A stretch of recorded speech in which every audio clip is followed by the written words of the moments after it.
Alors, dans cette partition, il va falloir faire attention de bien faire ressortir la mélodie qui se trouve au pouce. Donc, toutes les notes, quand on les queue vers le bas, on le voit d'ailleurs sur la partition, on regardera tout à l'heure. Sur la partition où il y a des petits accents, c'est le petit signe qui ressemble à un décrescendo sous les notes, voilà, un tout petit. En fait, c'est un accent. Donc, c'est les notes qui doivent être accentuées, qui doivent bien être marquées. Et la mélodie, du coup, si je joue que ces notes quand on les queue vers le bas, ça sera...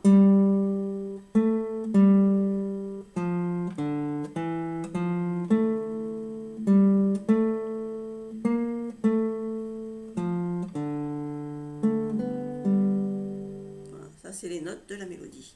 Du coup, il ne faudra pas jouer les autres notes trop fortes pour pas qu'elles viennent perturber le chant de cette mélodie. Donc, on va jouer les autres notes en pincé. On va avoir, hop, je monte un petit peu la guitare pour que vous puissiez voir les doigts. On va avoir le majeur sur la première corde, l'index sur la deuxième corde, le pouce qui va jouer la mélodie qui est principalement sur la troisième corde et sur la quatrième. Donc on va jouer, si je fais le rythme et le doigté de la première mesure sur corde à vide, pouce, majeur en pincé, index en pincé, pouce.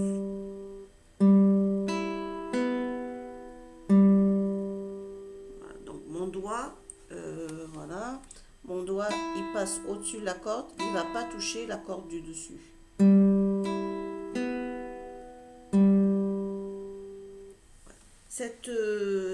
Ce doigté-là, on l'a pratiquement pendant tout le morceau, avec l'appui, donc comme je disais, sur le pouce. Sur la troisième mesure, on a un petit peu le même système, sauf que cette fois, mon pouce va être sur la quatrième corde, puisque les notes de mélodie, c'est Ré, Mi, Fa, c'est quatrième corde. Et du coup, même système. On a vu cette fois la deuxième corde, je fais une alternance index majeur tout simplement. Voilà, donc je fais attention de ne pas jouer ma première corde avec mon majeur. Là, il passe sur la deuxième corde pour que mes notes d'en haut, mais là que mes si, mais après ça va. Oui, d'ailleurs, ça sera que des si, même sur la partition, se fait dans l'alternance. Mais toujours en pincé. Voilà, donc c'est les deux doigtés main droite que je vais avoir avec juste à la fin qu'on regardera tout ensemble après avec la partition. Donc je vais faire un petit partage d'écran pour qu'on voit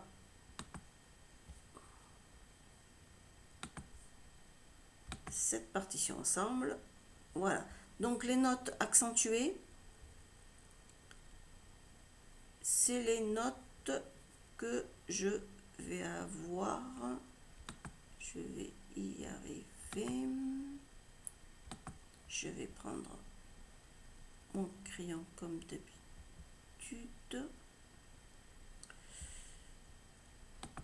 Voilà, une note accentuée. Donc voilà, c'est ce petit signe-là que je vous parlais qui dit que les notes doivent être accentuées, donc bien marquées. C'est écrit d'ailleurs en dessous, bien rendre expressif le chant au pouce, sautillant. Et pour rajouter ce petit côté sautillant, vous voyez qu'ici sur cette note-là, sur la noire, donc mélodique, accentuée, elle a également un petit point. Donc on va un petit peu la piquer, on va un petit peu l'arrêter. Au lieu de faire vraiment les noirs qui durent bien jusqu'à la note d'après, on va reposer le pouce sur la corde pour la stopper un petit peu plus rapidement, pour donner ce petit côté sautillant. Donc si je ne propose pas mon pouce, ça ferait...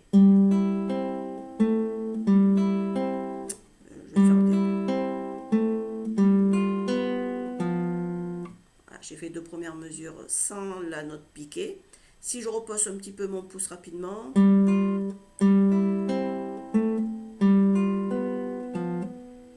la note est arrêtée un petit peu avant.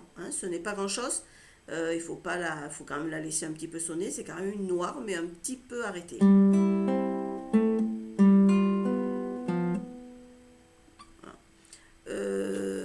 Donc là, il y a rien de spécial. La mesure d'après, avec ici, voilà. Donc voilà, je voulais voir la partition plutôt pour déjà les altérations, qu'on regarde ça ensemble. Au début, pas d'altération, pas de dièse, pas de bémol, on n'a rien à la clé. Et on arrive sur cette mesure avec un do dièse. puis un si bémol. Alors attention là un petit peu au doigté, les altérations, je pense maintenant vous avez l'habitude, il n'y a pas de souci, c'est plutôt de faire attention aux doigts qu'on met. Si j'aurai début de mesure, j'ai mon La avec un deuxième doigt, normal, mais cela il va falloir qu'il reste posé puisqu'il est en blanche. Donc si je le laisse poser, ça veut dire que sur mon Do dièse, je vais mettre mon troisième doigt. Je ne vais pas lâcher le 2, sinon mon La il va plus durer ces deux temps. Je mets mon troisième doigt sur le La. Pour mon Si bémol, du coup, comme mon troisième doigt est occupé, je vais le faire avec mon quatrième doigt, le Si bémol. Je vous rappelle, le Si bémol, attention, il est troisième corde, troisième case, hein, mais 4, là sur la partition, parce qu'on le fait le quatrième doigt. Donc mon quatrième doigt va sur la troisième case. Je refais juste cette mesure. Et mon 4 qui va sur le Si bémol. Mon La n'a toujours pas lâché. Comme ça, je le retrouve après. Je lâche toujours pas. 4 sur le Ré. 3 sur le Fa. Et j'ai toujours pas lâché mon La parce qu'il va réapparaître encore à la mesure suivante. 3 sur le Fa dièse. 1 sur le Do. Je lâche pas, je laisse bien sonner mes notes. Et là, en effet, je retrouve encore mon La. 6 cordes à vide. Et là, je peux lâcher. Donc vous avez vu, depuis ici, mon La, il n'a pas bougé. Alors il était déjà d'avant, il était déjà là. Le problème, c'est que là, j'étais obligé de le lâcher pour mon Sol. Donc il reste les deux mesures, les deux temps. Hop, là il reste, il s'en va pour le Sol. Et il revient, et là, il lâche plus. Bon, je le garde toujours. Et là, je le lâche. Donc les petits signes qui me disent mon doigt, je le laisse poser pour y penser, c'est les petits pointillés. Hein. Quand il y a des petits pointillés là sur ces partitions, ça veut dire le doigt reste posé. Voilà. Mais même s'ils n'y étaient pas, ces pointillés, je le laisserai poser. D'abord, à la base, c'est une blanche, il doit rester posé. Et quand je retrouve une note juste après, j'enlève pas le doigt pour le reposer, je le laisse. Hein. Voilà. Mais en plus, c'est indiqué. Donc, si je continue, pas ça que je voulais faire. Si je continue, yep. Je retrouve le Fa, donc ça c'est le Bécard, c'est la note qui redevient naturelle. C'était normal, hein, le Fa et Bécard. Ils nous l'ont mis de précaution parce que juste à la mesure d'avant, on avait un Fa dièse. Donc c'est au cas où on oublie. Mais là, le Fa et les Bécards, c'est normal. Et d'ailleurs, pardon, c'est les noirs là. Je reviens à mon Fa Bécard et je retrouve le début de mon morceau.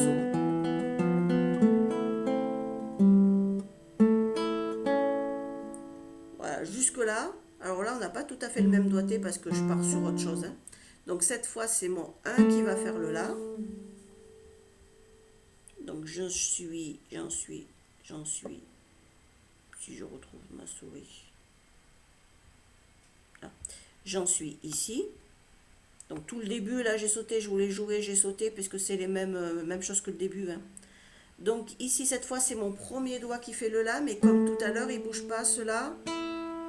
Do dièse avec le deuxième doigt, Sol, corde à vide, 3 sur le Fa qui ne bouge pas, je rajoute le Ré, je rajoute le La, je ne bouge pas, La bémol, donc tout bête, hein, La bémol, on avait déjà le La, premier doigt, première case pour faire le La bémol. Attention, mon Fa ne bouge pas, mon Ré non plus, donc attention d'enlever bien que le deuxième doigt,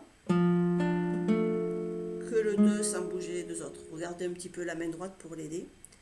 Et cette mesure, alors pas évidente cette mesure, surtout dans l'écriture, bien repérer ce qu'il y a. Donc pensez qu'on est sur un morceau à deux voix, hein, puisqu'on a dit il y a le pouce qui fait la mélodie et puis la partie d'en haut. Donc là, les doigts vont jouer Sol, La, Si, Do, et le pouce qui va faire chute, Fa, qui est lié, Fa dièse d'ailleurs, quatrième doigt, qui est lié à la noire. Du coup, mon La se retrouvera tout seul. Fa Bécard, je reviens d'une case. Mi, Do. Donc, du coup, si je mets les deux ensemble, Sol, Fa dièse, je rajoute mon La, je le joue tout seul, mais je laisse mon Fa dièse posé. Fa, Si, Do et le Do grave. Je le referai après en enlevant le partage d'écran pour que vous puissiez voir mieux les doigtés de main gauche. Hein, je le ferai lentement. Donc ici, pour le rythme,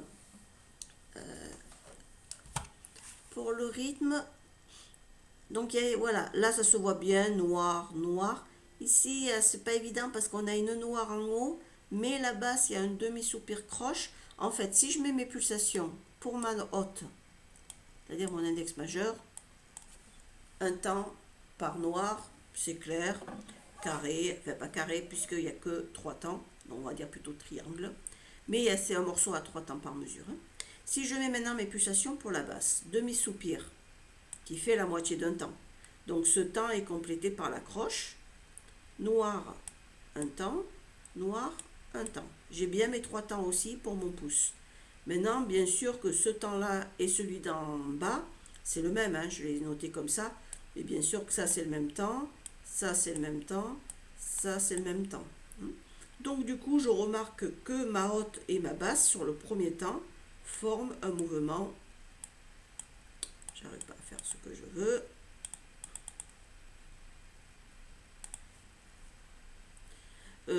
Sur mon premier temps, mes 2 notes vont former un mouvement de croche.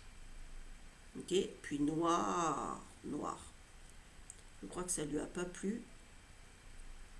Il veut pas me... Voilà, ça va se revenir. Ok, c'est bon. Ça, je veux pas.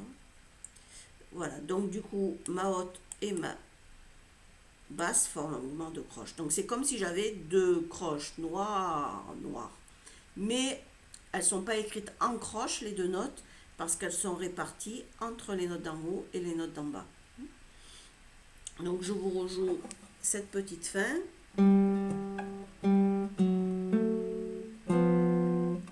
Je laisse mes mi et mon do posés et je rajoute mon do grave. Alors il y a également un petit peu des nuances.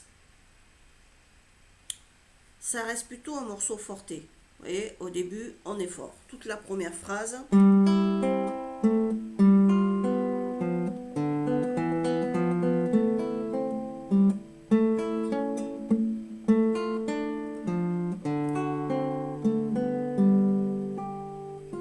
Et là, on a un petit décrescendo. J'aurais dû mettre un peu plus bas, voilà, pour que vous voyez. Voilà, quand on arrive à la fin de la première phrase, on a ce petit décrescendo avec un ritenuto. Donc on va retenir un petit peu, ralentir un petit peu pour dire hop, qu'est-ce que je vais faire maintenant. Donc si je vous le prends un petit quelques mesures d'avant, je vais repartir sur celle-là de mesure. Je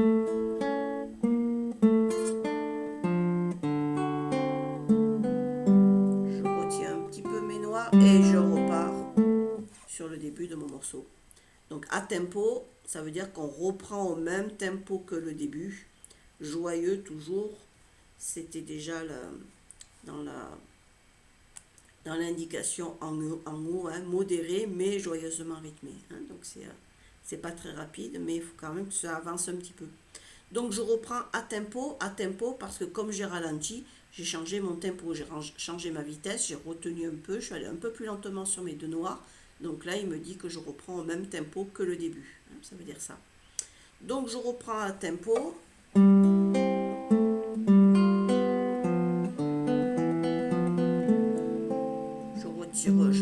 Petit décrescendo ici pour repartir fort là. Je redescends, décrescendo et ritenuto également à la fin. Avec le point d'orgue,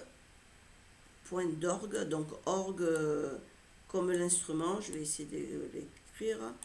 Ça c'est un R, G, U, E avec la souris, c'est pas pratique, mais voilà, un orgue. Donc le point d'orgue, c'est la pulsation qui s'arrête dans la note, on la laisse durer, donc d'où le petit trait aussi qui nous dit on laisse les notes durer. Donc là, la note, on va la laisser durer. Hein.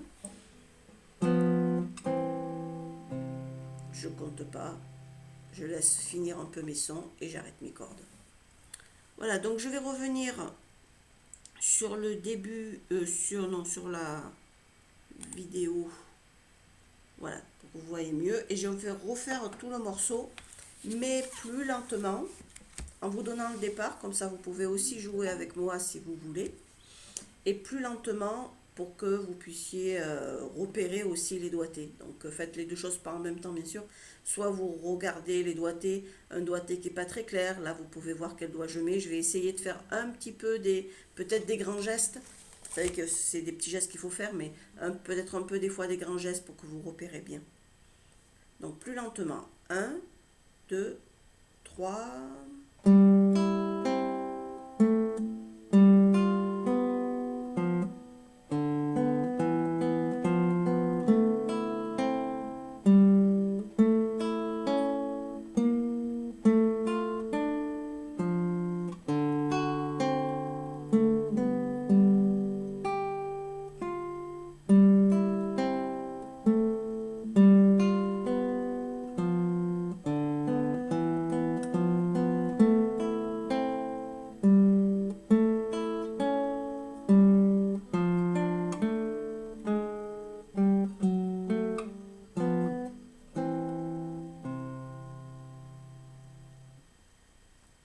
Voilà. Je vous rejoue une dernière fois rapide au tempo, mais en vous donnant le départ cette fois. Un, 2, 3.